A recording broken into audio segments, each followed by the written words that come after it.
Welcome to the Modern Monk podcast. This is episode 10. Today we're talking about long-term thinking. My name is Cormac Taylor. I'm here with Toby Chilva. How you doing, Tobes? Feeling good. Number 10. It's a big number. Double digits. That's very good. All right, let's get started with what is long-term thinking? Having conviction that your inputs today are ultimately serving your goal.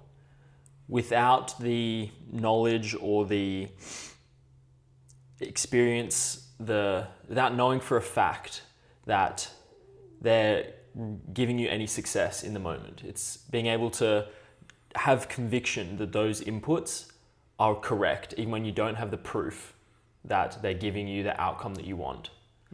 That's what I see it as. But for you, what is long-term thinking? Before we go into what I was saying, what I like about your answer there is that you specifically refer to the inputs. And I think one of the things we've discussed in previous episodes is the fact that you are the inputs, the actions that you take. And so therefore, if you're thinking long-term, it is not necessarily about the way you think, but the way that you act that is going to be the real determinant over the long-term growth. The way I see long-term thinking is making decisions align with the person you want to become in the future. And I think the further that you look into the future, the more long-term you think, because the future is a concept, right? It could be 2 years from now, it could be 10 years from now, it could be 50 years from now. Of course, the person who's thinking about what do they want to look like 50 years from now is going to have more long-term thinking than the person that's thinking about 2 years ahead. So there's obviously a bit of a spectrum there, but that is kind of the way I see it, is making decisions align with the person that you want to become in the future.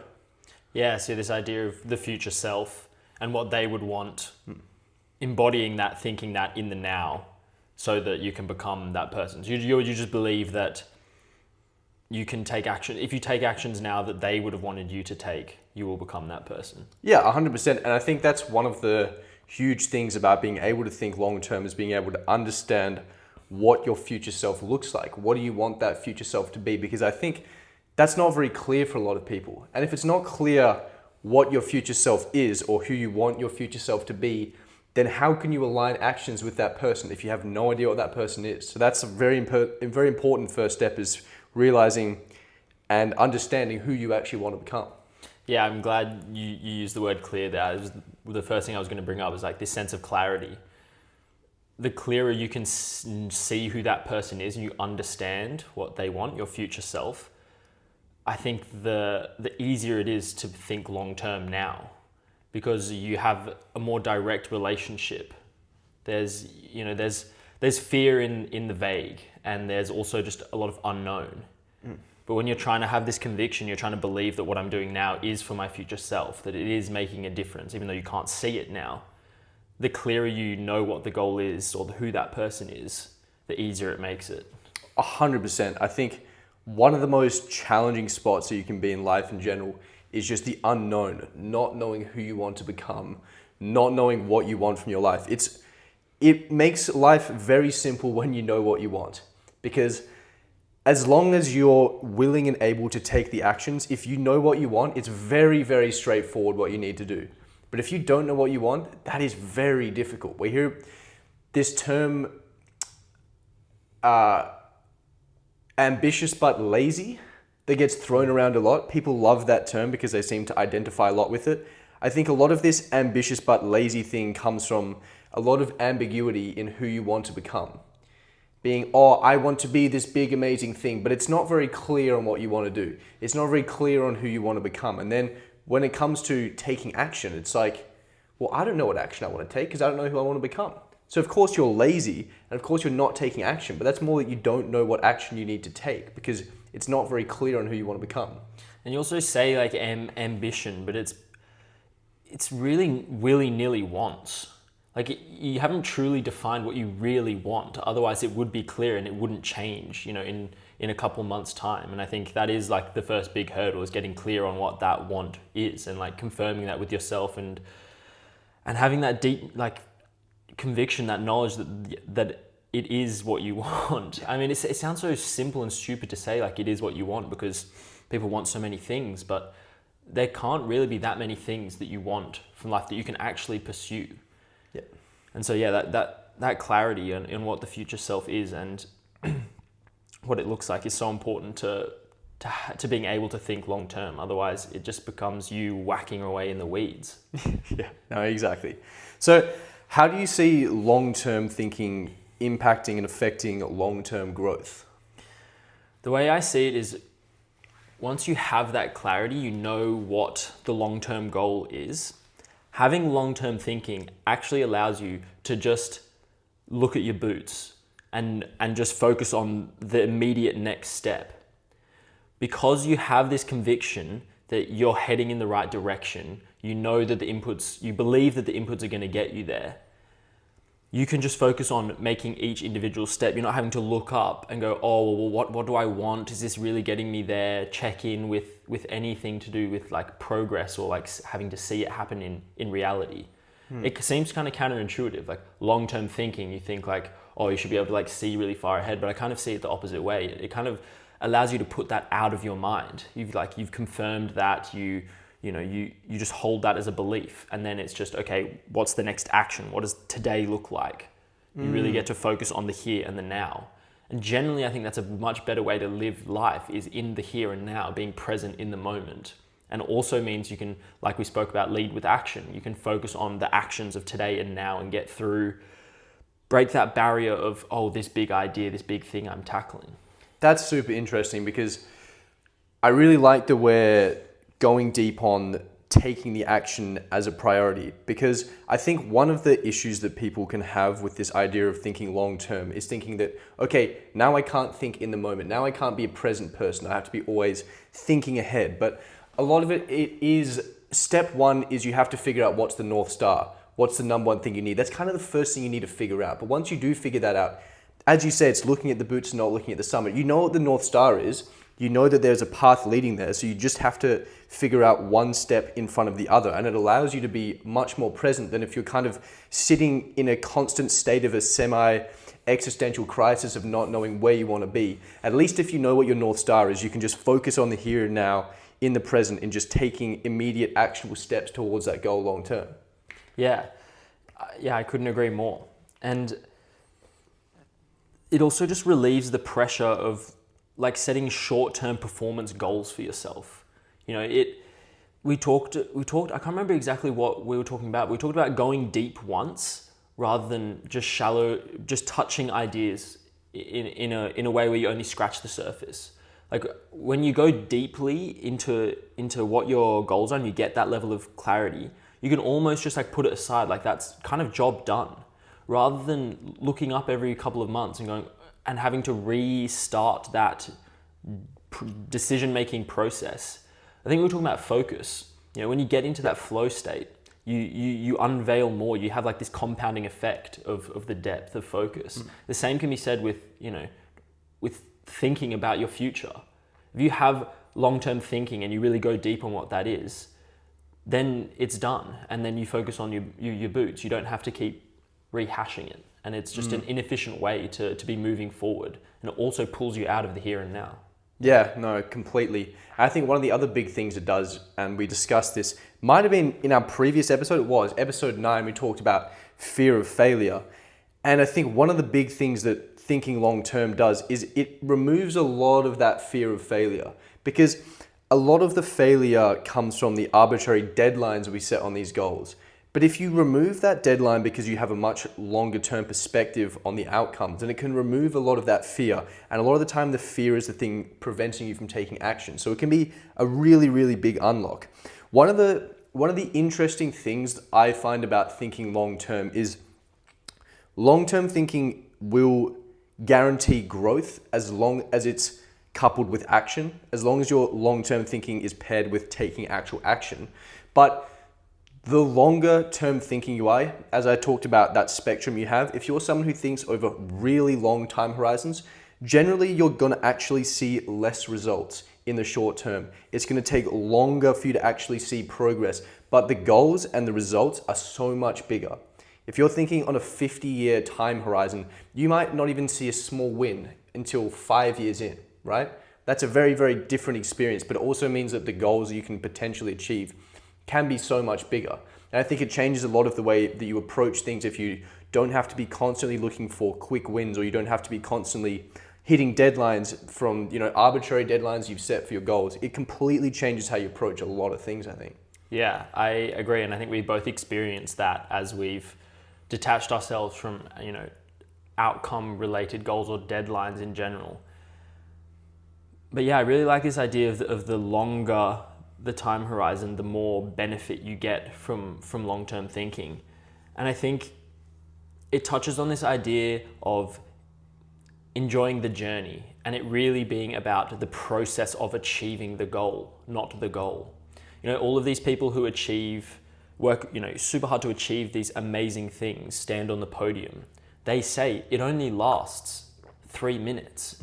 And they feel that. And there's, countless people who are going to tell you this over and over again, but no one seems to want to learn the lesson that you need to be enjoying the process of getting there, not just the moment of being on the podium, because that's a tiny portion of the whole experience. Yeah. So the longer you can set this goal and then focus your energy on enjoying getting there, you're gonna have a better experience as a whole, and you're gonna achieve more. It's like a double win. 100%. And the other thing on top of that is setting the right goals. I think we love this example because it's just so clear and obvious.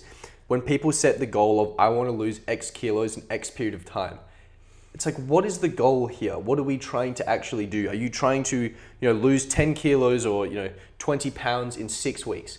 It's so I'm trying to look really good in 6 weeks for that moment. Is that really the goal? Yeah, for one photo, for one period of time. Yeah. Is that actually what the goal is? I think if you're a long-term thinker, that's never ever going to be a goal for you. But the goal might be, okay, I want to look good long-term. I want to have healthy habits. I want to live a healthier, more, high energy lifestyle.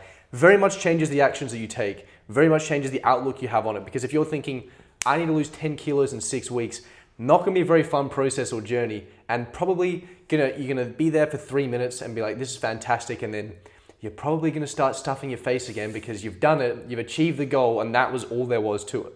Yeah, no, I agree. And it is a great example just because it really highlights the essence of what we're talking about. But it's not the norm, this long-term thinking. All I can think of what I've learned about goal setting is SMART, and part of that is time frame. So all this, throughout my school, uni career and into work was all about set SMART goals, the acronym. Can't remember all of them, but one of them is you have to put a timeline to the goal, otherwise you're not going to achieve it. And I think the reason that maybe gets brought across as the baseline for most people's thinking about themselves is that they use that as the motivation to do the inputs to get them towards the goal. But I think we both agree that's just fundamentally wrong, and it doesn't allow you to leverage long-term thinking. You definitely be burning on a dirtier fuel. If it's I'm really afraid that I'm not going to lose 10 kilos in 6 weeks, you're basically using the fuel of fear of not achieving a deadline, and that may put some fire on your ass and help you to take some action, but it's not a really very useful fuel source long term. And if we're thinking long term, probably not a smart idea to be setting deadlines that are just going to increase our fear. And the other thing that's happening there, you set this deadline, sure, it motivates you with fear to start taking action. But then if you don't meet that deadline, you're breaking your first standard, which is, I do the things I say I'm going to do. You're weakening the most important standard that holds you to becoming, the next level of who you're supposed to be. That is the worst outcome possible. You're putting that on the table as the worst thing that could possibly happen, me breaking my number one standard of I do the things I say I'm going to do. I'm going to make that an option. And I'm also going to use fear to motivate me. That compared to long-term thinking is just chalk and cheese to me. It is. It is a absolutely massive, massive difference. I want to kind of go into some real world examples that we've had. Can you give us an example of when you've changed something about your life from having this sort of long-term thinking mindset? Yeah, I think we've touched on it already, but for me it was not tracking outcomes, but tracking inputs. It's been a part of my life, the want to track things and write them down and display them places. It's kind of been the way that I've always gone about achieving the things I wanted to do since school. And like school's a great example. I wrote the ATAR I wanted to get on a whiteboard. You know, that was the outcome. But that again was really short-term thinking, because the goal really wasn't to get the ATAR. It was what the ATAR enabled to then get into the course that I wanted to do. And by the way, ATAR is a end of school grade for everyone who's not in Australia. Yeah. But that's just a great example of me not being clear on what the goal was, not using long-term thinking. Because if I had really thought about it from that point, the number made no sense. The number I wrote down was well above what I needed to actually do what I wanted to do. It was just like a number that I arbitrarily pulled from my head and was like, okay, well, that's what I'm going to work towards now. And like, yeah, it motivated me to do some work to get there. But overall, when I think about how I approach tracking inputs now, it just has it's a much cleaner fuel source for me of knowing that the inputs that I'm doing now are getting me towards the goal I want, and I don't have to think about the outcome of the goal because I've defined the inputs that are going to get me there. The long-term thinking has released the pressure of obtaining this outcome and just enjoying the journey. Whereas before, it was always set the outcome, obsess over that, let the pressure build on you to do the inputs. Then you achieve that and you have this moment of what now? And going through that cycle again and again. I want to ask you, because this is such a common occurrence of people achieving goals and saying, what now? But when's the last time you've experienced that? That feeling of what now? I think it was probably when we finished building the camper van. We'd started up this, camper van rental business. We'd bought our van and we had to convert it. And we bought it in maybe February, and we instantly started setting deadlines for every single task. Like, part 1 of the floor is going to be done by this day. Then we'd blow out that deadline. We'd finally complete and then go, okay, well, we're going to get this done by this deadline. Blow out. Never meeting deadlines. And then we finally we finished building the van. It was like, okay, well, what now? And I think it was right on that cusp of when we were having these kinds of discussions with each other and realizing something was like fundamentally wrong. Like because we were forced to make so much progress in such a short amount of time, it really exposed that we were just in this loop of set an expectation for an outcome, not meet it again and again. And I think that's when that's when I personally had a realization, and I maybe couldn't articulate it at the time, that something needed to change. And it was how I think about the goals, how I think about what I'm working towards. And ultimately, long-term thinking has been the answer for me, at least thus far. So this was a big change, because this was probably a year and a half ago for you now. And you've achieved a lot of goals since then. You've run 12 marathons since that point. You've done a whole lot of things, but you haven't experienced that what now. And I think that goes to show how much you've changed your outlook on the goals you've set to being more, okay, this is the outcome, this is the end goal I kind of want, right? I have my North Star. All of my goals are related to the inputs I have. As you say, I have faith in the inputs that I have. And you haven't experienced that for a year and a half, despite achieving a lot of goals. And that goes to show that you're probably setting goals in a much more efficient way now for long-term growth, and clearly has changed how you're thinking in general. That long-term thinking, I think, is really showing. No, thank you. And it's true. If you would have told me 1.5 years ago, like, here's what you've done in the past 18 months. Like, here's how consistent you were. You ran a marathon every single month. You hit your bench press goal every single month. All these things that I've accomplished, I would have said then, like, that's pretty impossible. And I probably wouldn't have ever been able to achieve those things if I was only setting the goals as I completed the last one. Yeah. That's just, it wouldn't have happened. You just wouldn't have seen that level of consistency, and the consistency is the only thing that's let me accomplish the things that I find impressive and that other people find impressive and that I'm proud of. This was just one of the biggest unlocks for us, I think, was just reframing our goals towards our inputs. Like, I think this was just a massive, massive life unlock. I think it's a very underrated thing to do. Okay, well, I've shared a little bit about me, but now I want to know for you, what's something that changed because you switched to long-term thinking?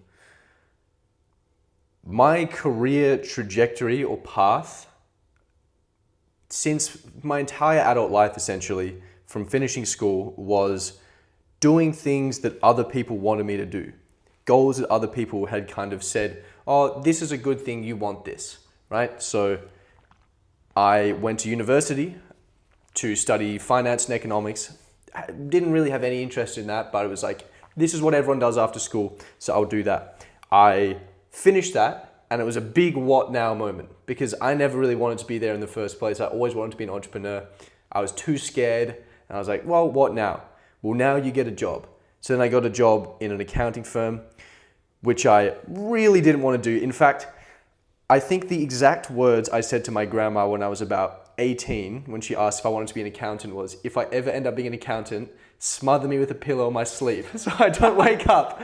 Those are my exact words. And 4 years later, I was an accountant, right? I was doing something that I absolutely didn't want to do. It wasn't really aligned with me at all, just because it was what I thought, this is what you do, right? I always knew long-term I wanted to be an entrepreneur. Towards the end of that first year in the job, I was like, no way. I can't go on like this. I can't do this. I have to change. I sort of knew that, okay, I think one of the best opportunities, I think one of the greatest opportunities in the modern era is building a large personal brand, building some sort of media distribution thing. So I thought, okay, I need to do this. This is just what I need to do. But it's really scary because no one else is doing this that I know. Everyone's like, yeah, just keep doing your job, build your connections, get a bit of money. But finally I went, okay, I want to be doing this in 10 years, so why am I not doing this now? And that was a big thing. When I realized that if I continue down the path that I'm currently taking, it guarantees me to not get to where I want to be. At least if I choose this other path, there is a chance. So I just went all in and put myself out there in front of a lot of people whose opinions I cared about. I was willing to fail in front of them because I thought, if I have to let the opinions of others die for my goal to succeed, then I have to do that. But it was a very scary experience, but I just went, okay, in 10 years' time, I'm going to be doing this. So what is really stopping me from doing that now? And I could not find a genuine reason for why I couldn't just start now. So I went, all right, let's do it. And that was it. Yeah, when I'm listening to you, the idea of like your agency seems interlinked with this switch to long-term thinking. Like we talked about like the clarity of your long-term goals. It's kind of like you finally had the conviction to know this is what I want. And what I want to ask you is, did that come from starting to think more long-term about your future? Or was it, okay, I know what I don't want, and then you think, okay, well now I've got to start thinking about my future, kind of like what came first, the chicken or the egg? I mean, of course, it's a combination of both. I had the idea, like the picture of where I wanted it to be, but a lot of it did come from, this is really not what I want, and this current situation is getting so painful that it's almost less painful for me to change. So I would almost say that it was just the fact that I really figured out that I didn't want to do it. I really didn't want this to be my existence. And I think retrospectively, that's a cowardly way of going about it. I think if you genuinely have a goal that you want to achieve, then you should just go after it. You don't need to wait until your current situation is horrendous before you make that move. But for me, that was the situation. Yeah, I think a lot of people are in that position now. They're in jobs that are meh. They're bad, but they're not bad enough to force people into change. And I think so many people are stuck in that gap, and it's really unfortunate because you'd rather be pushed to the edge so much that you snap and you have to change, because then you're gonna finally take control of what you really want and get more out of your life, rather than just accepting the trade-offs for getting you towards something that's not really fulfilling to you.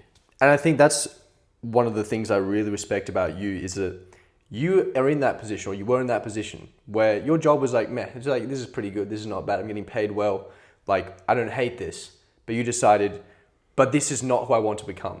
And so I think you, as opposed to me who kind of did this out of a pure disgust of my current position, you have more of a belief in what you want long term, and realizing that that's what I want to do, and taking the action despite having a situation that's not terrible. And I think that's commendable, because it's a much harder decision to make than when it's really, really bad. I appreciate that. It is also a lot harder of a decision to make when you're the first person you know who's ever done it. I definitely latched onto your decisiveness and your conviction in becoming the person that you wanted to be. And I think that's also an important point worth touching on. We've talked about it again and again and again. Your environment and the people you surround yourself will dictate who you become. There's not a better example of you having that moment, making that choice, impacting me, being able to have a similar realization about what I want. I mean, this was our first podcast, like change your environment to change your life, because it's so true. Who you surround yourself with, what you surround yourself with, it very, very much impacts the decisions and the actions that you take. And sometimes it means you have to have a lot of hard conversations. You have to change a lot of things that feel really good right now. But if you got the long-term thinking, if you have the North Star, it's going to be the right decision to make. Agreed. But let's get tactical now. I want to know how long-term thinking impacts your day-to-day actions.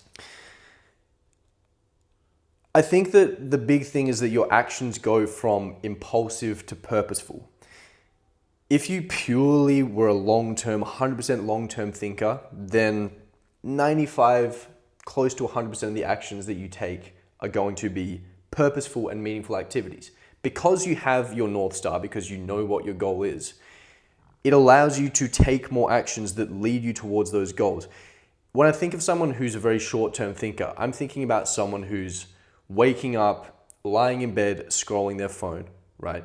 I'm thinking about someone who's eating terrible food that feels really good for them right now because they have no long-term goals of health or none that are particularly important to them. Someone who's either working a job that they hate or, studying something they don't like, and they're constantly doing impulsive things. They're probably, drinking too much. They're very scattered and diluted in lots of different ways that they're not moving them towards their goals. When I think of a long-term thinker, I think of someone who's taking purposeful actions that are going to move them towards their goals. And I think the actions are your day-to-day. Like your day-to-day is defined by the actions that you take throughout the day. And really, your life is just the sum of all of those actions, right? So a long-term thinker is just someone who can make more purposeful decisions throughout the day, I think. Yeah, no, I really like that idea. And what it made me think of is you have problems. You have today, right now problems, and you have problems that today, right now are causing in the future. To use that same example, if you're, just distracting yourself with entertainment, eating food that feels good, you're dealing with the problems of, I'm uncomfortable right now. There's things that I want that I don't have. I feel powerless, whatever it is. And you're dealing with those problems with impulsive actions. And you're putting off the problem of, I'm not becoming the person I want to be. I'm not living the life I want to live. And that's just the choice you're making, the trade-off. But when you start incorporating long-term thinking, you start tackling this goal. And sure, that means you have to sometimes delay a bit of gratification, make some more difficult choices in the moment. But ultimately, you're succeeding in a way that's much more meaningful and impactful to you and your life, because you get to live on the benefits of those choices for many days to come. You only get to live the benefits of eating the nice food, of watching the video, of distracting yourself in that moment. You only get to benefit it then, and then you probably regret it for a couple of days. But the opposite is true. If you have this long-term thinking, you make a sacrifice right now. Tomorrow you feel good about it. In 5 years, you feel good about the fact that you sacrificed it there and you're living on that high. And you can get into that self-fulfilling loop. It is so beautiful because you have that the actions that you've taken yesterday are going to benefit you tomorrow and feel good tomorrow. But the crazy thing about the way our brain works is that if you were someone who was constantly doing immediate impulsive behaviors, first time you do it feels really good. Second time you do it doesn't feel that good, right?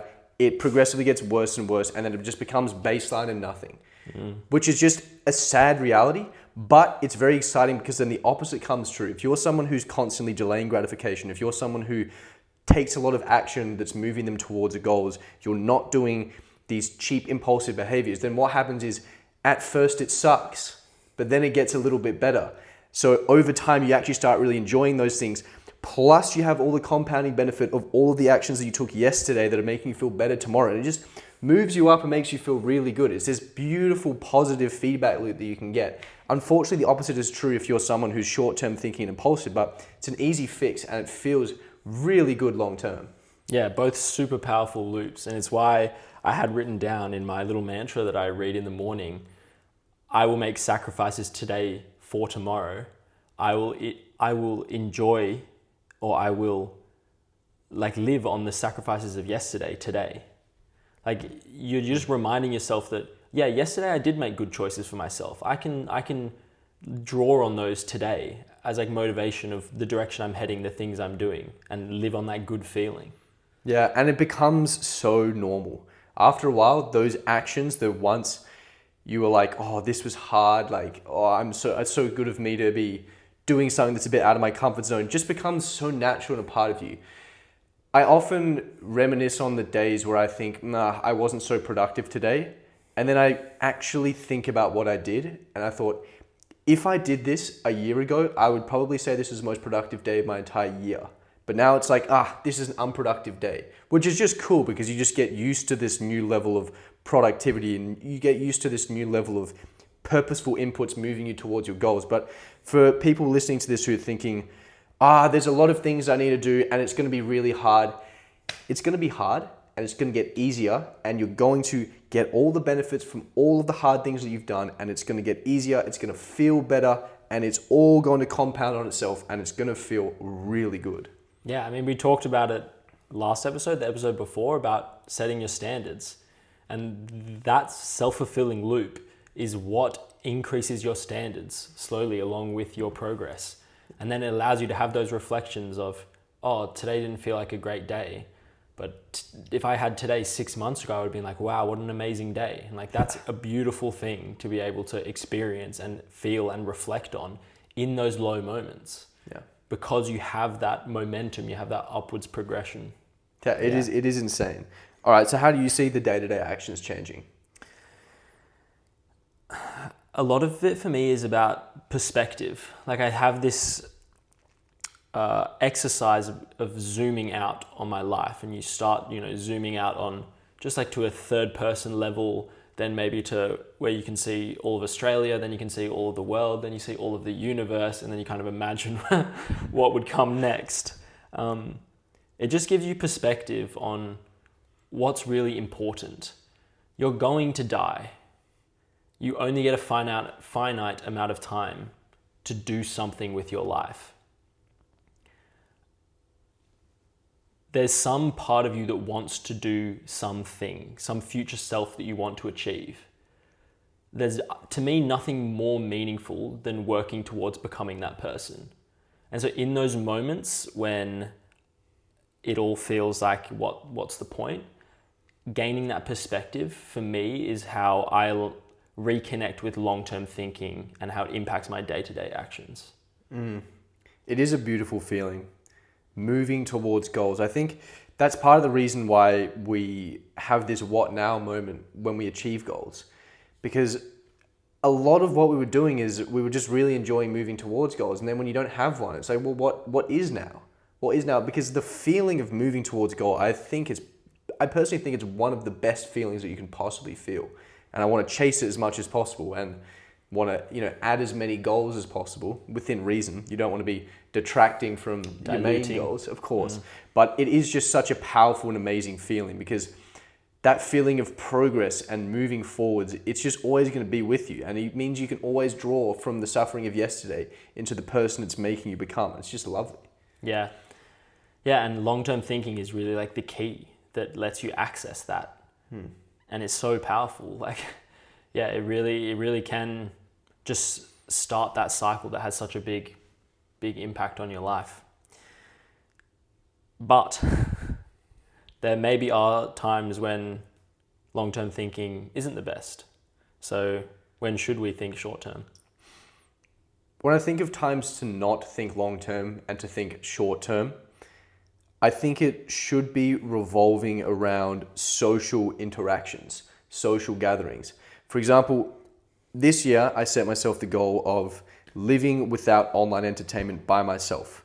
I made the caveat of by myself because around other people, doing these things that are not super long-term purposeful, doing these things that might be a little bit short-term thinking, it can enhance a social experience. And I think, especially if, I mean, everyone has some sort of long-term goal of having, you know, a better relationships, it's quite hard to define, which is why it's hard to have a specific goal on it. But a lot of us want to build better relationships in some way. And sometimes that means that you might have a few beers, right? You might watch a game with your friends. Okay, you might be doing things that you wouldn't consider super long term, but I think if there's ever a time to do it, we do it to connect rather than to escape. I think it's potentially a time where it makes sense to choose short term. And there's going to be, of course, a bunch of contradictions to that statement. Like, well, you don't want to go completely crazy. I don't want to be, you know, doing every single drug in the pharmacy when I'm around my friends all the time, right? But I think you can find the balance where thinking short term can be beneficial, specifically around other people, to deepen connections and relationships. Yeah, I'm going to challenge you here and say that I think those behaviors can't be seen as short term because the goal you're working towards is deepening your connections. And so that is just a tool that you're using to achieve that goal. I think it's a completely different story if you're using that tool to distract yourself from doing work or from a difficult conversation or from, you know, just day-to-day tasks that are slightly more difficult. Then I think that's just short-term thinking. You're distracting yourself from pain or unwanted tasks. But I think it flips. If you are genuinely using it to connect with other people and deepen your connections, and that's a goal that you have, I don't see it as short-term thinking. When I was thinking about that answer, I would have to agree with you. I was sort of thinking that, well, is this actually short-term thinking if it's moving you towards a long-term goal? And I think you are right. I think it's actually, I find it quite difficult to look at a time or a moment where I would think that short-term thinking is going to be the right move, to be honest. Okay, I'm glad you said that because I sat for a long time thinking, what could I write here? And it is a bit of a gray area, I think. What I'd like to get your opinion on is, what about when you're in crisis mode? You don't have enough money in the bank. You just crashed your car. There's immediate problems that you need to fix right now. So you can't focus on your long-term goal. Like there's you got to worry about like getting food on the table tomorrow, about, you know, your health in that moment. I think that's when it's really reasonable and when you totally should have short-term thinking. When you're in crisis mode, when there's big life events that require your full attention to solve.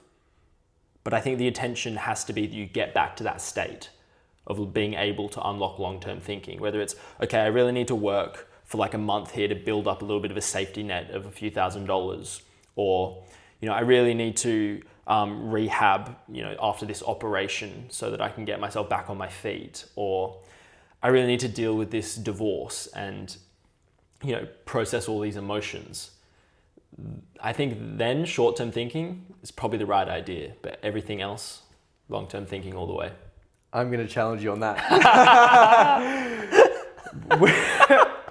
we have the North Star. We understand what our goal is. Yeah. As we've said, when you have the North Star, the only thing you can do is look at your boots. What is the next best step I can take moving me towards that goal? If getting rid of all of the obstacles on the way for the path is the next best step, then I'm not sure that's short-term thinking. I think that is doing what is required to get you to your long-term goals. So again, I'm not sure we could consider this necessarily short-term thinking either, to be honest. Okay, yeah, I hadn't thought about the fact that it's just a challenge along the road towards your goal. I was thinking of it as like, oh, your goal temporarily changes. But no, it's not really your goal to make it through the difficult period or solve that challenge. That's just a hurdle along the way. The thing that changes is the inputs, slightly. Yeah, temporarily. But the goal won't change. Yeah, okay. There you go. We proved each other wrong. So I think we've come to the conclusion that it's quite hard to put a finger on a time where it really makes sense to be short-term thinking. Yeah, okay. Maybe when we move to the Q&A, we'll get some interesting additions to what short-term thinking could be. Yeah. No, it is an interesting one because I think the way that we're defining long-term thinking isn't sacrificing being present. And I think if you define long-term thinking in a way of sacrificing the present moment and truly, not concerning yourself with what's going on in the here and now, then I think you could make an argument that you need to be more present. But I think the way that we define long-term thinking, part of long-term thinking is being present in the moment. And based on our definition, I think it's hard to find a true time where it makes sense to not be doing that. Okay, I think we're in agreement there. And so now I need to know, what are the 3 things I can do right now to incorporate more long-term thinking? Number 1, who do I want to be in 10 years? I think one of the big things that we've taken away from this podcast is that you have to be very clear on what you want. You have to be very clear on where you want to be.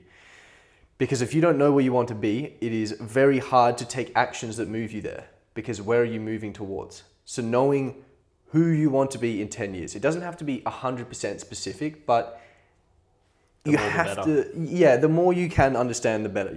Of course, things are going to change as your life progresses. Things are going to change. Goals may change slightly, but you need to at least be moving towards the version that you want to become in 10 years based on what you understand right now. So I think the number 1 thing is, who do you truly want to be in 10 years? Now, 10 years is an arbitrary amount of time. You could say 20 years, you could say 50 years. I just think it's so hard to know what your life is going to look like in 20 or 50 years or what the world is going to look like that it's very hard to push your time frame back that much. But hey, if you can do that, go for it. But I think, who do I want to be in 10 years? Number 1. Number 2, what am I doing right now that I wouldn't do in 10 years? This was a big one for me. When I was working a job I hated, I thought, I'm not going to do this in 10 years. I know what I want to do in 10 years. Why am I doing this right now? I think if there are things that you're doing in your life that you know you're probably not going to do in 10 years, you have to question, why are you doing it now then? Why am I doing it? So if I don't want to be drinking alcohol in 10 years time, why am I drinking alcohol now? If I don't want to be scrolling social media or spending all this time watching TV, then why am I doing it now? If I don't want to be eating junk food in 10 years, then why am I doing it right now? Questioning what you're doing right now, I think that's a very important thing. And then thirdly, what am I not doing right now that I will do in 10 years? We talked a lot about living the life you want to live now, right? Rather than thinking, when this and this and this goes right, then I'll do these things, then I'll be this person. Really ask yourself, okay, this is who I want to be in 10 years. This is what this person does. Why can't I do this now? One of the things that we discussed is that we're going to be living in a different country every 2 months for quite a long period of time.